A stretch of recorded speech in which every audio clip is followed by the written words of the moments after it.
Salam sahabat Skriptura, selamat datang di video seri Renungan Skriptura pada kali ini. Pada bacaan ini itu melanjutkan kisah pemilihan raja yang terdapat di dalam 1 Samuel pasal yang ke-16 ayat yang 11 sampai 16. Teks membawa kita ke bagian yang sangat menarik.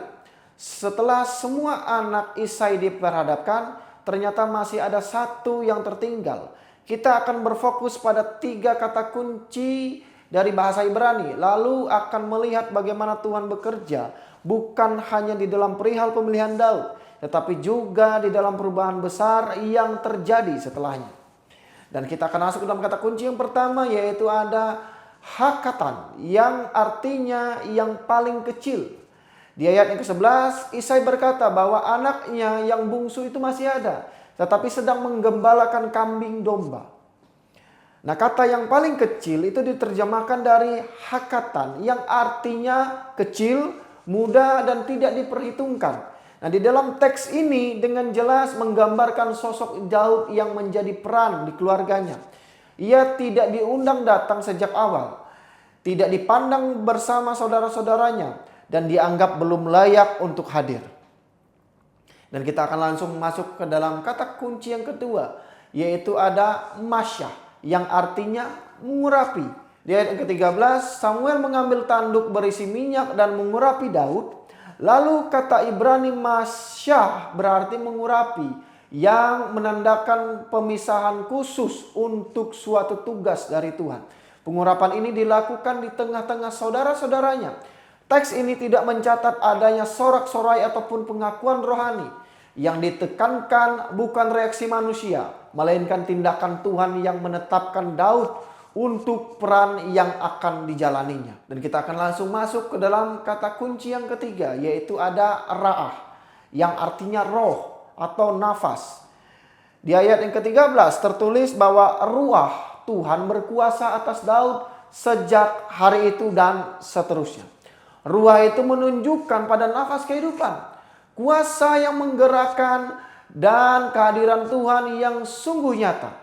Sebaliknya di ayat yang ke-14, itu kata ruah itu menandakan bahwa Tuhan telah pergi dari hadapan Saul, dan roh yang membawa kegelisahan datang kepadanya.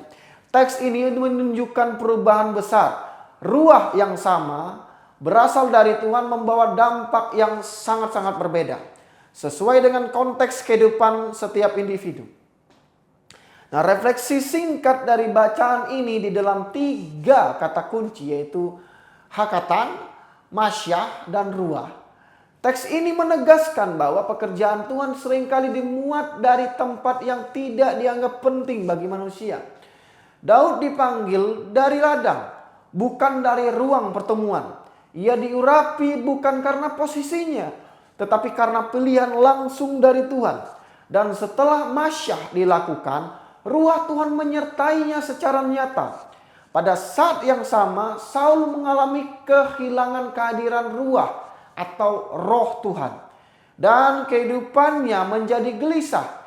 Teks ini tidak menjelaskan semua alasannya, tetapi dengan jelas memperlihatkan bahwa kehadiran roh Tuhan itu sangat menentukan arah hidup seseorang.